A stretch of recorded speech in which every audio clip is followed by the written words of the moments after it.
Hi, everyone. Thank you for joining us for the Q&A of Where Olive Trees Weep. My name is Dominique O'Neill. I'm a programmer for SF DocFest, and it is my pleasure to introduce directors Zaya and Maurizio Benazio. Thank you so much for joining us. Thank you, Dominic. Thank you, Dominic. It's a joy. So thank you for sharing this documentary with us and providing us with the context of what is happening in Israel and Palestine. It's really important to share these perspectives for a fuller understanding of what's happening in Gaza right now. So thank you for sharing this with us. But I want to get started. Before we go into the content of the film, I'm hoping that we can start with a little bit of context from you both, and talk about when and why you first embarked on this film. Right. Yeah. Yeah, we decided after our previous movie, The Wisdom of Trauma, with Dr. Gabor Mate, we remained friends with him. And a few months, let's say X time later, he told us that he was going to do something in Palestine, a workshop with women who have been in prison and some of them tortured in the Israeli prisons. And we decided to follow him with a camera. Yes. Actually, we were starting to film for our next big project, which is called The Eternal Song. And it's about the impact of colonialism on indigenous communities around the world.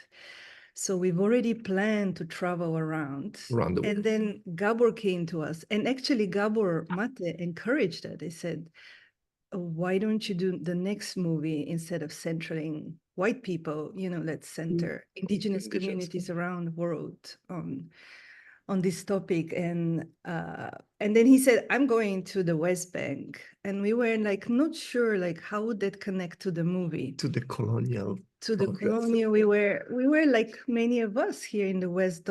If you haven't spent many years learning and studying and researching, it's very hard to really know what's happening from mainstream media. Yeah.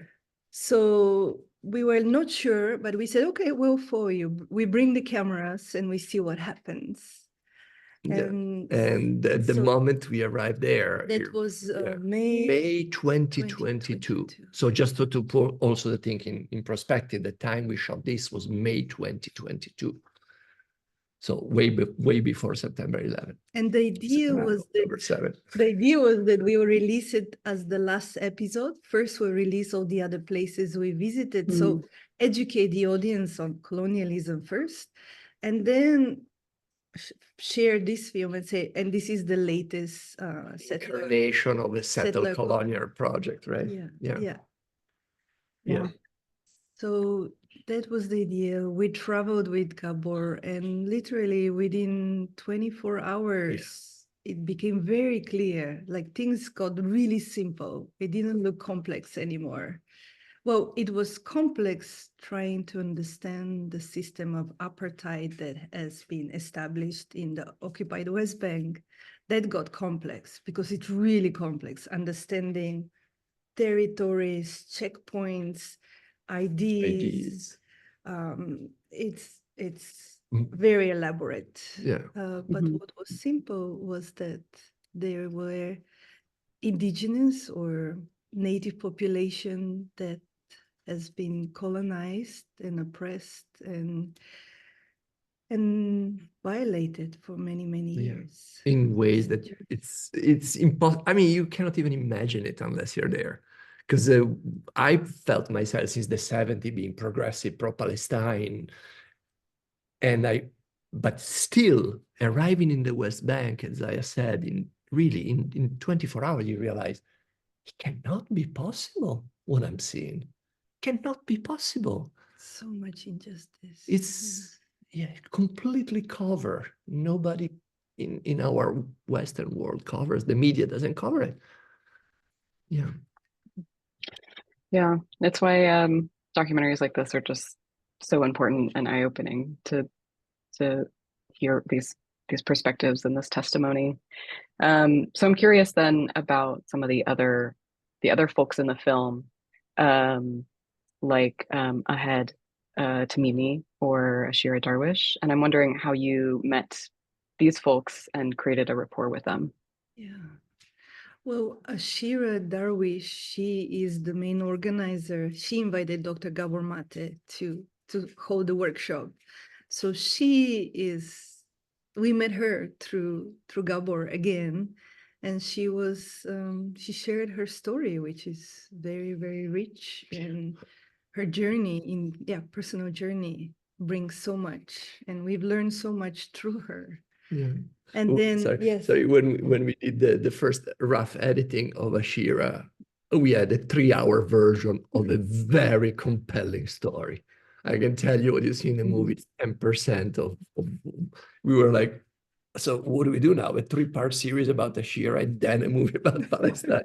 It was the biggest. It's incredible. Challenge. Powerful woman, powerful creature. Sorry. Right, no. And Ashira would not give us a release form. She's like, I don't trust you. I need to see a rough cut before I sign the release form. Because we were in some way ignorant. And she's like, no, you don't go there. No, don't bring this. Because we went there with the same, a little naive eyes of liberal, progressive from the West. and we were like, well, but let's find the people who do the work with Palestinian Israeli together. Ultimately, it's about peace. We kept asking everybody about peace, but what about peace? What about peace? And everybody said, you can't have peace without justice. With this amount of inequality and violence and oppression, peace is byproduct of justice. And we did interview some people who do work in organizations that work together, Israeli and Palestinians. And we do believe it's an important work to be done as well. Absolutely. But we felt it was not part of the scope of this film to cover that. Yeah, there will be a time for that eventually, but it's not, it's not the time. And we were very aware, like, even we asked the journalist Amir Haas, Israeli journalist, but what do you think? Are we making very much one-sided movie? Because that's what we kept hearing. Well, you're making one side. What about the other side? Why don't you show both sides? And Amira was saying, no, we've heard so much about the other side. You have to center the Palestinian voice, the voice of the oppressed. And in media, mainstream media covers enough the other side. Yeah, she was using the example, I don't know. Yeah, use this very graphical example of abuse. It said, well, if something happens, somebody get raped, you're gonna interview the rape, give the same time to listen to what happened to the rapist and to the person who got the abuse, or that was like, okay. That said, I mean, we can understand the trauma that brought the person to do it. That absolutely. We need to understand that. We are not saying bad, good. But still, first we have to stop the action. First we have to stop the abuse. First we have to stop the abuse. And then we can go and slowly work with each part into healing and understanding the reasoning why this has happened. Because there is clearly a reasoning. I want to go back to something that you said earlier, which is something that I hear a lot about the relationship between Israel and Palestine being complicated. And I'm wondering what you would say to somebody who might be hesitant to learn about the occupation of Palestine because we all deem it on a large social level to be too complex to fully understand or to sympathize with.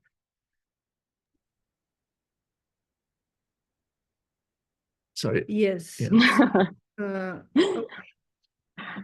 just curious, like what I've learned is that the story of complexity is also being used to discourage people to investigate. That's also, I think, a strategic way to handle this. It's true, it's complex. There's thousands of years of history in the region and complex relationships between the people.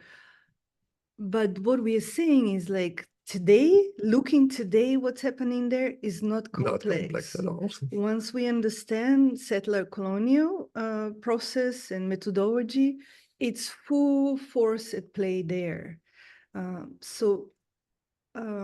What is complex, of course, is when you bring politics, when you bring religion, when you bring cultures.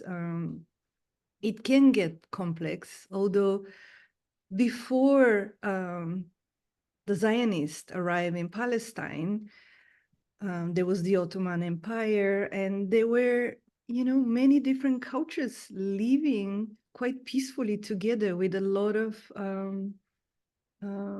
coexisting in respect, and there were Jews and Christians and Muslim, and there was a mutual respect. That was the attitude. How can we create a modern society that includes? It's a diverse society.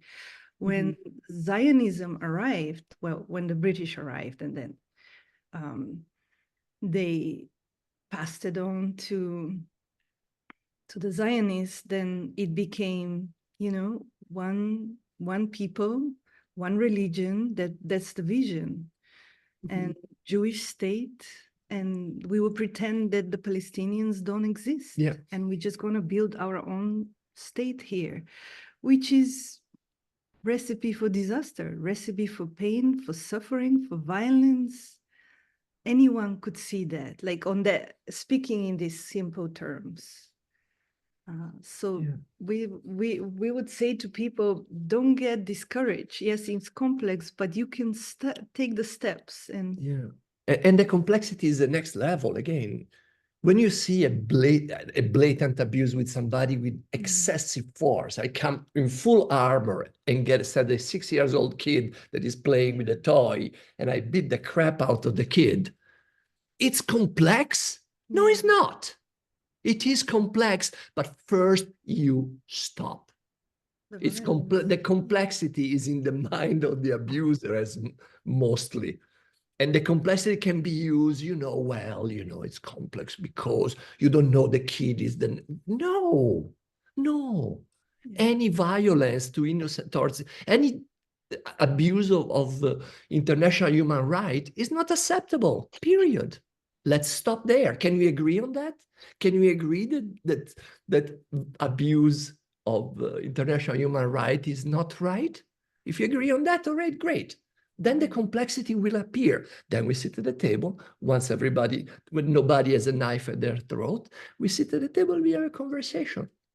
Beautiful. Then we find the complexity. One by one, we unpack them, in a civil way, conversationally, to find solution, not to use the word, it's complex. That's not acceptable. Yeah. I want to follow up on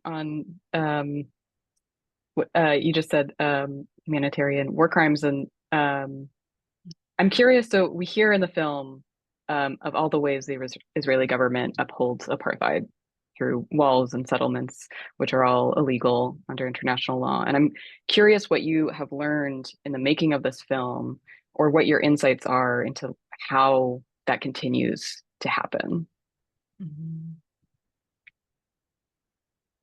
Well, again, there is a very elaborate system at place. Palestinian to go from one village to another that is, let's say, 20 kilometers, sometimes it can take them 7 hours because there is, 5 checkpoints, and you never know. The village we visit where Ahed Tamimi lives, they're basically on top of the hill, and the military have put a checkpoint at the bottom of the hill at the entrance of the village. And they're the ones who decide who goes into the village and who leaves at the village. Sometimes the people in the village can't leave the village for days because the military decide it's not safe. And sometimes it's not even a checkpoint. They put cement barriers, but not even cement barriers, and the soldier on the other side with gun try to move the barrier. And you can't argue. There is no conversation. Or like in the film, Bassem Tamimi says, they have 12 hours of water per week. Per week, not per day, per week. Where the settlers on the other side, they have 24/7 with swimming pools. Just, you see them, the contrast is striking. Every house in the village has a demolition order. Why? You know, the military can come any moment Any and moment. just destroy the home, and there's nothing they can do. So that kind of helplessness and injustice, we were confronted everywhere we went. Yeah. We went to see the Dead Valley, and we realized no Palestinian, the Dead The- Valley, the I'm Dead sorry, Sea. Dead Sea. The Dead Sea. It's incredible. Yeah, no Palestinian can enter the Dead Sea. You drive on the road. The Dead Sea is receding, by the way. It's a couple of miles. It's getting short, less and less because these are different stories already divert the water from the north. That's a Or different story. industry, yeah. To avoid the water go through the Palestinian territory to the West Bank. So you go to the road, there is a checkpoint, they check. If you're Palestinian, you cannot get in. And then you continue driving half an hour, you arrive at the end of the Dead Sea, and there is a Las Vegas, literally a resort. And the water there is high because somehow they created dikes.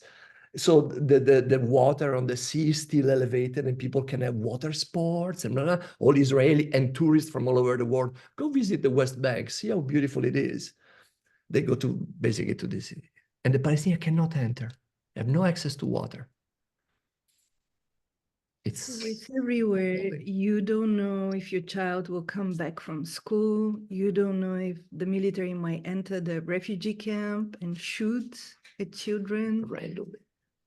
Tear gas is accepted as the norm. Tear gassing. Live ammunition is accepted as Live norm. ammunition. Exactly. In school, we saw schools that in which twice a week average, the military goes in front, elementary school and not high school, elementary school, 6 to 10 years old kids, military comes in front of the window, average twice a week, boom, and shoot tear gas inside the window in the classroom.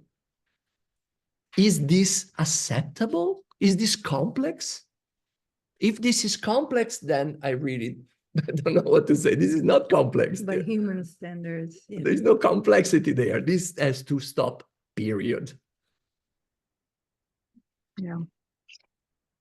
On that note, we see a lot of the violence and the trauma that Palestinians face every day in this film. And it can be hard to watch, and I think it can be triggering for some people. But I want to ask you as filmmakers why it's important to you to include these images in your film. Yeah. I must say that we have been gentle, honestly. Honestly, what you see in the movie, it's honestly, I don't think is at all compared to what we see in social media now. There is nothing that but we saw and heard way worse story, and we decided to make it milder and milder and milder because we wanted to avoid that. If again, and again, we didn't want it to filter. This is the stories we heard from every person we've met. They've lost someone. everybody. They had a loved one in prison. So this is, we would do injustice if we don't show some of that brutality that Palestinians experience on a daily basis. We omit and a we lot of wanted stories. to also, we wanted to make a movie that has also beauty in it, and that's why we made a point. Let's also capture the beauty of the place and the landscapes and the beauty of the people and the smiles of the and people. So yeah, it does show violence, but I think it also, we attempted to show beauty and resilience as well, because a lot of Palestinian people are very resilient and very creative in how to continue living and celebrating life in the midst of so much pain and suffering. Yeah. Between two funerals celebrates, right? Is one of the expression, one of the popular expressions. Between two funerals celebrate. Two martyrs celebrate Between life. two martyrs celebrate. Palestinian poet, yeah. Yeah. And they do live that way. You see them that they always find a way at the end of the day to sit down and to smoke the shisha and together and to be together in front of their home, in their neighborhood. The communal, the sense of community, wherever we went, felt very strong. So, yeah. And again, we are white people coming with big cameras. They have no idea who we are. They have no idea who we are. And people treat us with such respect. It was like appalling. I was really, we were almost apologizing. I said, "Well, you apologize. You're here. You have a cup of tea." You know, Our guest. you're a Yeah. guest. You're a guest. You're sacred. And nobody even asked what we are doing. It's just like, Nobody- no, yeah, nobody. welcome, come. That's it. Yeah. Amazing. Is there anything else you'd like to share with us just in relation to what's happening in Gaza right now, or maybe if you have updates on the protagonists of the film that you can share? Yeah. Yeah. Well, what's happening in Gaza right now is it's another cycle that has happened many, many, many times over the years.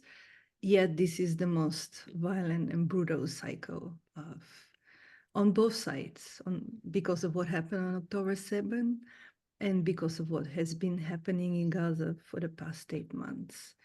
So we're in touch with people in Gaza, we're in touch with the people in the film.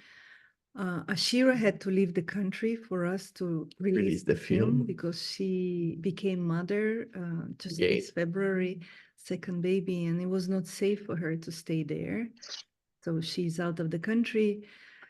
I was arrested right away after October 7. I'm not going to get into that story, but someone manufactured something on social media for her as a pretext. And then she was arrested and released within a month.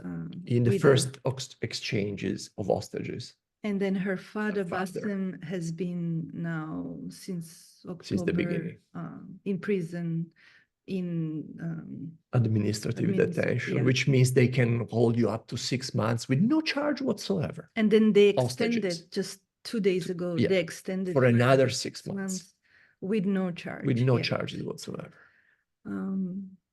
We interviewed other women that were part of the workshop, and they had incredibly heartbreaking stories as well. And we chose not to include them in the film because it would not be safe for them at this time to have their story told on a global scale. You couldn't do it. It would put them in too much danger. Much danger. And Amira Haas, the Israeli journalist, she was 2 days ago on Democracy Now! She's continuing her work, that she's done for decades. And Netta is an activist that is living in the West Bank and doing incredible work to support the Palestinian cause. So today it's horrible, it's heartbreaking watching the genocide happening in Gaza, and whoever we spoke to, we invite people to be in solidarity and to stand up against the genocide, against the violence. That needs to stop because it's leading nowhere. It's just deepening the trauma, the pain, the suffering on both sides. On both sides. Because we see also for both sides.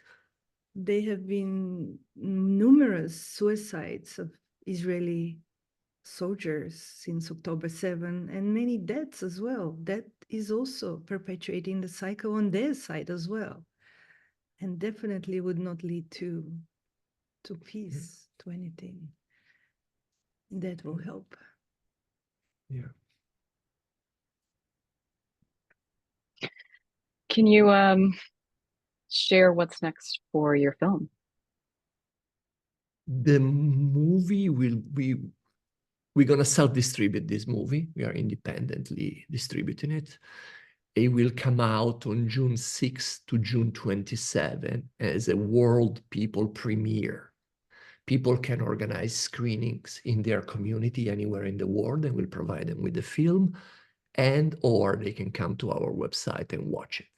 Connected to those 21 days of the release, we're going to offer 21 conversations with artists, poets, philosophers, people involved in in the situation, to expand to on expand the some view, of the topics right? we So- cover in the film. Yeah. Yeah, so- to have this conversation.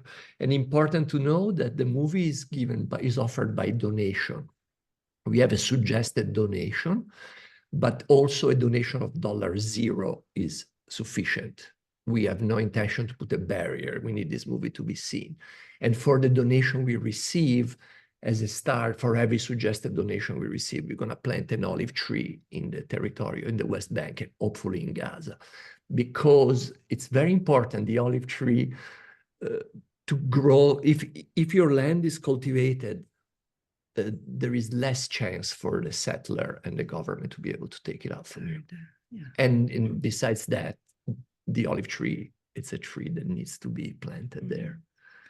And So- we do want to continue supporting Ashira in her healing work with the Yes. women. So some of the funds from the film will be going to support her work. Yes. We support not only the olive tree, but also we support other organizations like MECA, or with doing trauma work, free trauma work for children in the area. We have a lot of, we are a nonprofit organization, so to be clear.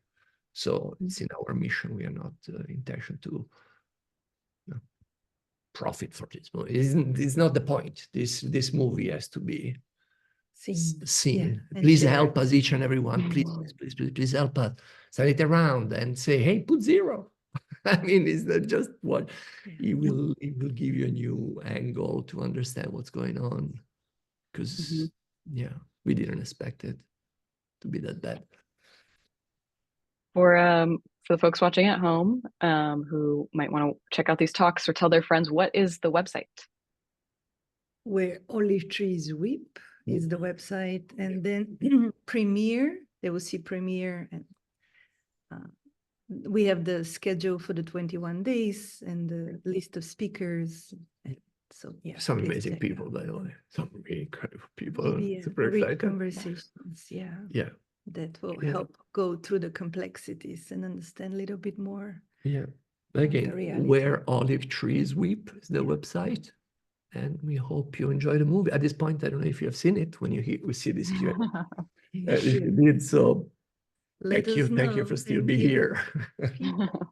Stay in touch. Yeah. Let's make Yeah. a change. We're also constantly learning as well through our audience and through so it never ends. And another thing, as I said at the beginning, at this point, this is part of a 12 movie series on the impact of colonialism on indigenous culture over the world. We went everywhere from Greenland to Australia to Africa to Brazil to Canada, United States. So and that they film will we're be hoping released to release in October. So stay tuned. Great. Well, thank you so much for sharing this work with us here now and with the world very soon. And thanks for shedding light on the region and bringing these stories to us and allowing us to bear witness. Thanks for being here. And thank you, Dominic, Thank for you, giving us Dominic. the possibility, because as we said, some other festival didn't have that courage, let's say. Or honesty. I would say honesty more than courage, but that's the difference. And we look forward, it will be our first screening in a theater to see it on June 1st. Yeah. In person. Yeah. Great. Well, congratulations on everything. And Thank you. Thank you. Yeah. Wow.